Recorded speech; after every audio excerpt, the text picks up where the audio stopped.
Stardom kicking it off in 2020 is a very different landscape than it was in the beginning of 2019 when I made my last Stardom beginner guide. From Stardom being bought by the same parent company that owns New Japan Pro Wrestling Bushiroad, to people retiring, to freelancers coming in to work more and more in Stardom, things are just different. I thought it would be a good time right now, especially with all the free content that Stardom has been giving out lately, to give people who might be looking to get into Stardom somewhere to start. Now, if you're already into Stardom, or if you're getting into Stardom and you want to hear me talk more about it, I have a few places that you can do that. Over on the Deadlock YouTube channel at youtube.com/deadlockpw, I am reviewing all the Stardom Korakuens for this year, and I already have the January, February, and the March Korakuens reviewed, and you can check that out right now. I have a link in the description. If you want to hear me talk about joshi as a whole, I have a joshi pro wrestling podcast called Big Fight Feel. You can check that out, link in the description, or you can head over to bigfightfeeljoshi.com. And if you would like to join our little pro wrest community and come talk with us about stuff like this, then you can head over to my Discord at discord.gg/pulse,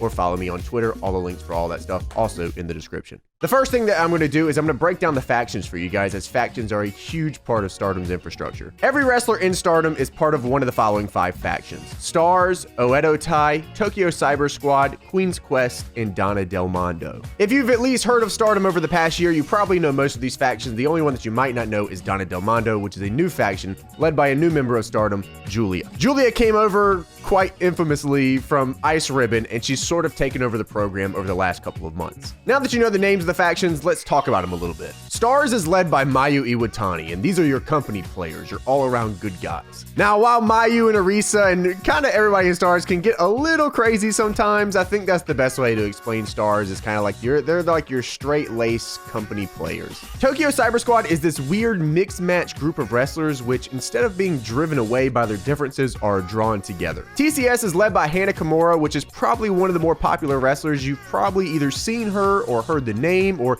you might have even seen her on the new season of Terrace House. There's a couple of ways you could have seen her, but she's the most popular probably with people who don't watch Stardom, which is a weird sentence to say, but it's the truth. And I think the best way to explain TCS's demeanor is probably chaotic good. Oedo Tai is another faction you might have heard of. It's one of the longest running factions in Stardom. It was once led by Kagetsu, but is now led by Natsuko Tora, and they're more dastardly than ever. Once Hazuki and Kagetsu retired, it seemed like this group had kind of lost its way a little bit, but it's very clear under the leadership of Natsuko Tora that they are here to fuck shit up on an astronomical level. Queen's Quest is led by Momo Watanabe, and they are going to be your tweeners of Stardom. While they're not exactly heels like the current rendition of Oedo Tai, Queen's Quest are very serious about their goals, which can kind of make them less accessible than a group like Stars. So basically, everybody in Queen's Quest will do whatever it takes to get a step ahead of everybody else in Stardom, and they're also looking to bring up Stardom's level just a little bit. And the last faction in Stardom currently is Donna Del Mondo, which is going to be your newest faction, and they are here to just cause a ruckus. Basically, they just don't give a fuck about how things were done in Stardom before, they just care about how they're done now. Donna Del Mondo consists of 3 people currently. One of them is Julia, who is your leader, Micah from the promotion Just Tap Out, which you might know is also made by Taka Michinoku, and then Shuri, who is this hired gun badass freelancer who is here to kick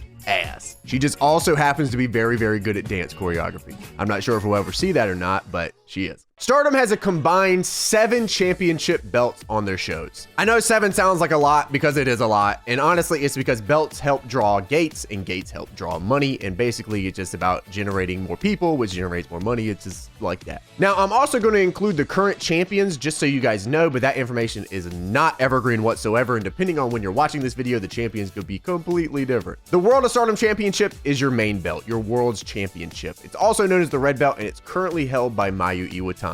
The Wonder of Stardom Championship is your co-main event championship. It's sort of like New Japan's Intercontinental Championship in a way. While the Red Belt is still considered the World Championship, this belt has been known to main event shows over the Red Belt, and depending on whoever's holding it, I mean, you could also say that the White Belt's more important than the Red Belt. It just really depends. And just like the World of Stardom Championship is called the Red Belt because it's red, the Wonder of Stardom Championship is called the White Belt because it's white, and it's currently held by Arisa Hoshiki. The SWA Championship is a gimmick belt where the champion can only defend it against people from a different country. The current holder of the belt is Jamie Hayter, which means that all challengers must be from outside the United Kingdom. The High Speed Championship is another gimmick belt in Stardom right now, but it doesn't really have too many concrete rules. The idea is basically like a cruiserweight belt or a belt for people who kind of work a higher speed work rate. The current champion is Riho, but since she's working AEW, the belt doesn't get defended a lot. And honestly, after Hazuki retired, the belt kind of just fell apart a little bit. Stardom was trying to hold like a high-speed Grand Prix thing that Azumi had said she wanted to do, but that's kind of been put on ice because of the coronavirus. The Goddesses of Stardom Tag Team Championships are just your tag team championship belts, and they're currently held by Jamie Hayter and B. Pristoli of Oedo Tai. The Artists of Stardom's championships are like your trios tag team belts, and that's currently held by the new faction Donna Del Mondo, which is Julia, Micah, and Shuri. And the last championship that Stardom has is the Future of Stardom Championship, which is another gimmick belt that Stardom has where the champion and the challengers have to follow a couple of rules. 1, they have to be either under 20 years old, or 2, they have to have under 2 years of ring experience. It was last held by Utami Hayashishita, but she dropped it and now it's just vacant.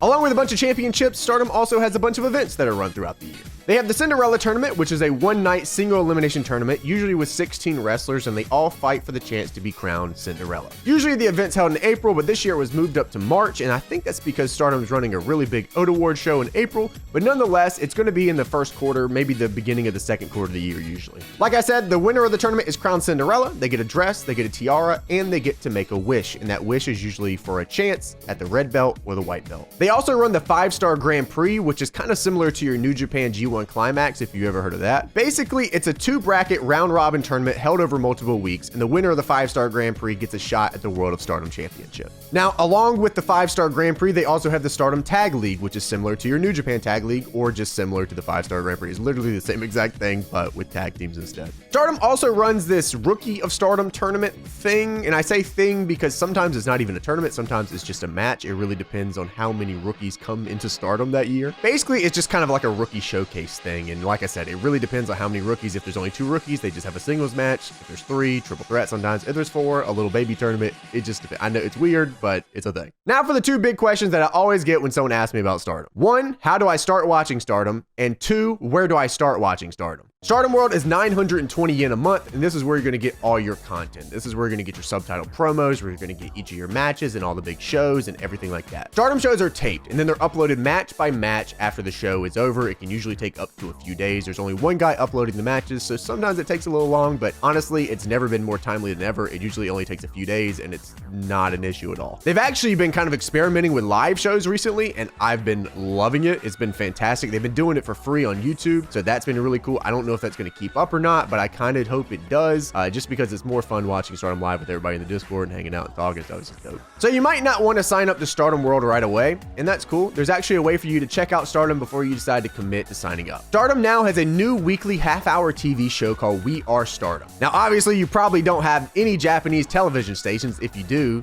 that's crazy. Stardom actually uploads all the We Are Stardom TV episodes to their YouTube after it airs. Now, while it doesn't have any English translations or subtitles or anything like the content on Stardom World, I think it's a good place for you to watch it because, like I said, this is not rocket science. It is just wrestling. The episodes are a half-hour long, and they usually consist of either one long match or a few shorter matches, all within the half-hour block. So if you want to look into some Stardom content for free before committing to Stardom World, this is going to be your best bet. Now, let's say that you became a committed patron to Stardom World, and now you're wondering, where in the world do I start? You know, last year it was easy because Stardom ran a draft, and they had been running a draft for the past couple of years where they drafted new people to each faction, and things were just super simple because it was just start at the draft and move forward. But now with Bushi Road, they've 86'd that idea from the looks of it, and we have to figure out something new. So Stardom runs these Korakuen Hall shows every single month. These Korakuen Hall shows are basically their big shows or their pay-per-view equivalent. Title matches and big matches can happen in between these Korakuen Hall shows. Not everything is saved for the Korakuen shows. There have been and will be title matches in between these Korakuen shows. Like, for example, Kagetsu lost the red belt to B. Pristoli last year at a Shinkiba show, so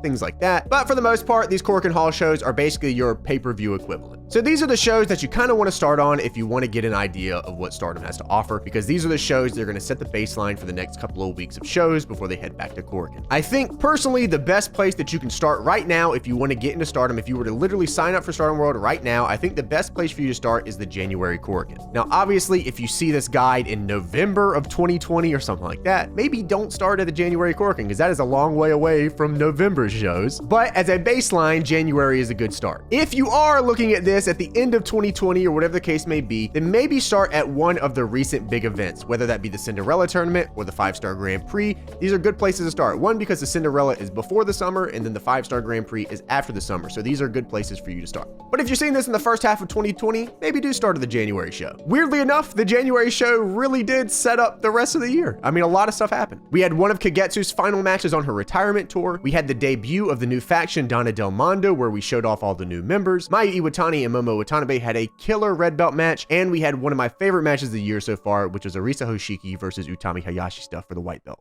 Stardom shows aren't dramatically long like a lot of stuff you're probably used to if you're like a WWE fan. These shows only run like an hour and a half, 2 hours, sometimes maybe a little bit longer, but most of the time they don't run super long. So like I said, personally, I would start with the January Korakuen, then go to the February Korakuen, then the March Korakuen, and then go to the Cinderella Tournament if I were to start right now as this video is being uploaded. That will only run you a couple of hours, and then you'll be pretty much caught up. Even if you wanted to really speed up the process and just get to where we're at now so you can come talk with everybody about current events and stuff like that, I think you could probably just watch the January Korakuen and then go straight to the Cinderella Tournament. Now, like I said, if you're seeing this at the end of 2020, obviously you might not want to go all the way back to the beginning of the year, but you probably could if you had some free time. You could just watch the Korakuen, just go January, February, March, just go down the line with the Korakuens, and you'll pretty much know everything that's happening in Stardom. But if you want to get caught up quicker, then maybe, like I said, go to one of the big events, so the Cinderella or the 5-Star Grand Prix or whatever's closer. Things might come and go in Stardom, but a lot of the feuds and a lot of the stuff is super easy to follow, and they last a super long time. Like every time Jungo and Utami face, there's some sort of feud going on because it's just never going to end. And speaking of those people, I think one of the biggest ways to get into Stardom and really start diving into this is to watch the shows, one, and then two, pick some of your favorite people and favorite factions, follow along with people. So if you wanted to break down Stardom fandoms into like difficulties, if you wanted to pick Julia or Mayu Iwatani as your favorite, you're probably playing around normal difficulty. If you wanted to kick up the heat a little bit, maybe become a Konami fan or a Tom Nakano fan, you're probably looking at like a heroic difficulty. If you would like to play with legendary All Skulls On Hellbringer difficulty, then become a Jungle Kiona fan like me. And remember, getting into a new promotion can be a little bit scary for a lot of people, and I understand that. And I understand that they don't speak the same language as you, and you find that barrier to be incredibly difficult. At the end of the day, it's not rocket science,